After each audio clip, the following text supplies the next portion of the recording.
Hola amigos de Mi Lente TV, bienvenidos de nuevo. Siguiendo con nuestras charlas, estamos con Luis Carlos Muñoz Sarmiento. Hoy, un tema muy interesante. Luis Carlos, ¿cómo se puede decir una historia breve sobre el jazz? Bueno, habría que remontarse primero que todo a los precedentes de la Guerra Civil estadounidense entre 1861 y 1865.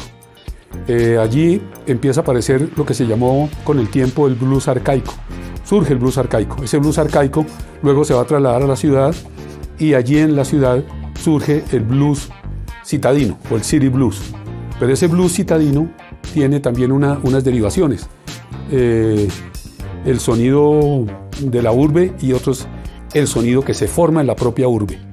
Entonces eso marca diferencias en el blues.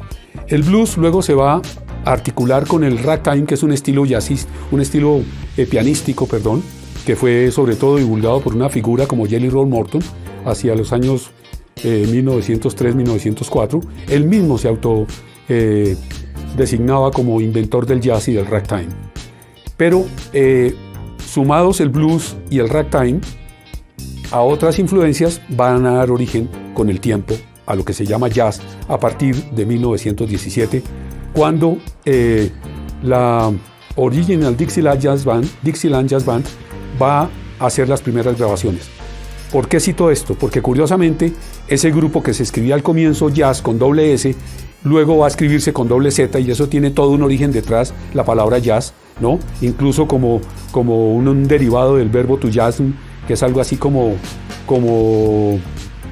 fornicar o tirar, como dicen los jóvenes ahora, o se ha dicho siempre, o fornicar o tirar, o hacer el amor, pero hacer el amor significa otras cosas. Bueno, en fin, entonces esto da origen al jazz a partir de las grabaciones en el Café Reisenweber de Chicago. Pero en realidad la primera persona que debió hacer las primeras grabaciones del jazz fue William Christopher Handy en 1914. ¿Por qué razón no lo hizo? Porque era un nigger, o sea, lo que en sentido despectivo se denomina nigger, o sea, un negro.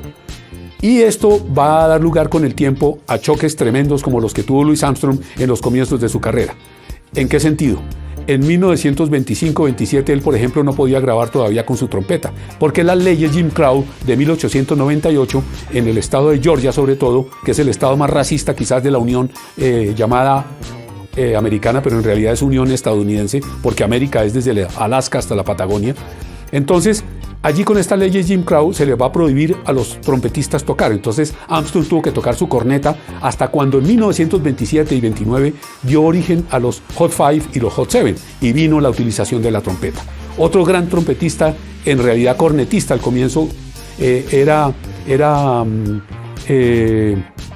también pianista, Bix Beiderbecke. Bix Beiderbecke era de origen alemán, pero había nacido en Iowa. Y él vivió apenas 28 años. Sin embargo, era un tipo que admiraba profundamente a Louis Armstrong y Louis Armstrong lo admiraba a él.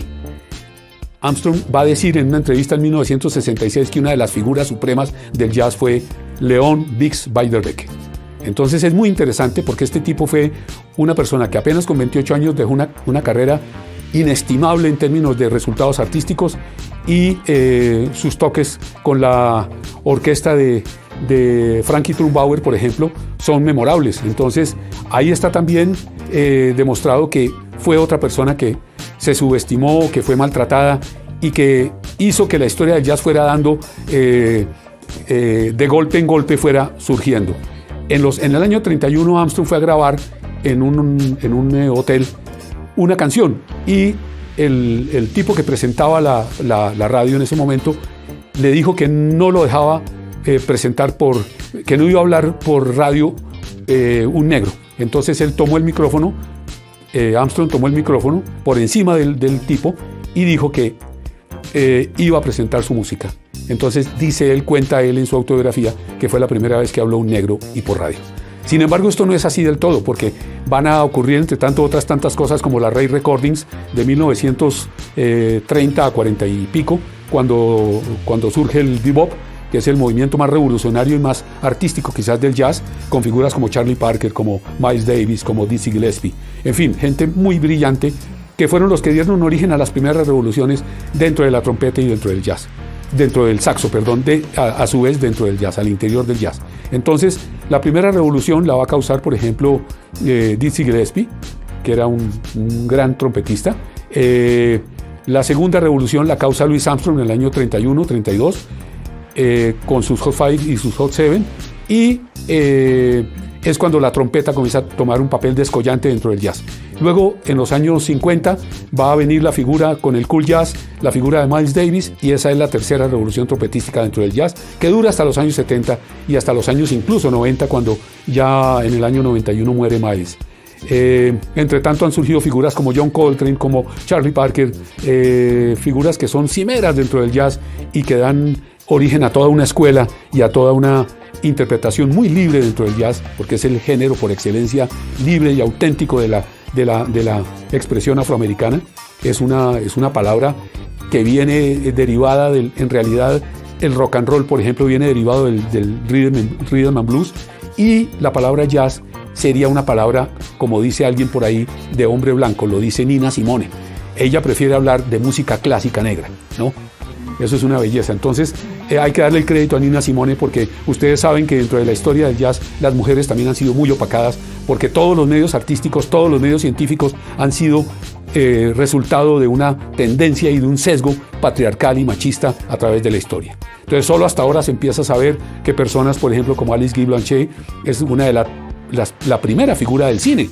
No son los hermanos Lumière ni los hermanos Skladanowski, que son anteriores a los Lumière, ni un poco de gente más. Entonces, fíjate lo interesante, Félix, cómo toda esta historia se va uniendo, porque a la larga todo está relacionado, todo está dentro del cosmos, todo está dentro de un rizoma universal que está articulado por debajo de la tierra.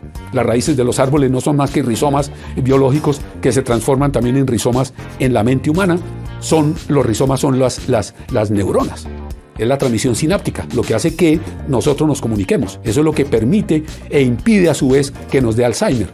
Mientras las neuronas estén reproduciéndose y conectadas debidamente con toda su anarquía natural, estamos salvados. Entonces, esa historia del jazz va a tener un pequeño interregno feliz o más o menos agradable en los años 50, cuando ya surgen las emisoras negras. Luego se va a decir que gracias a Motown Records los negros van a tener su propio canal de expresión para su música. No fue así tanto, porque también el negro ha tenido una ambigüedad en ese sentido, y es que muchos negros se han volteado contra su propia raza y se han convertido en explotadores de sus propios, de su propia raza no, porque la única raza es la humanidad, pero se han convertido en explotadores de su propia etnia, de su propio grupo biológico, sí, como dirían los tratadistas de ese mal término llamado racismo, que no ocurre sino porque se invocan razas, se designan razas, y las razas no existen, existe una sola raza, que es la humanidad, como lo dije ya.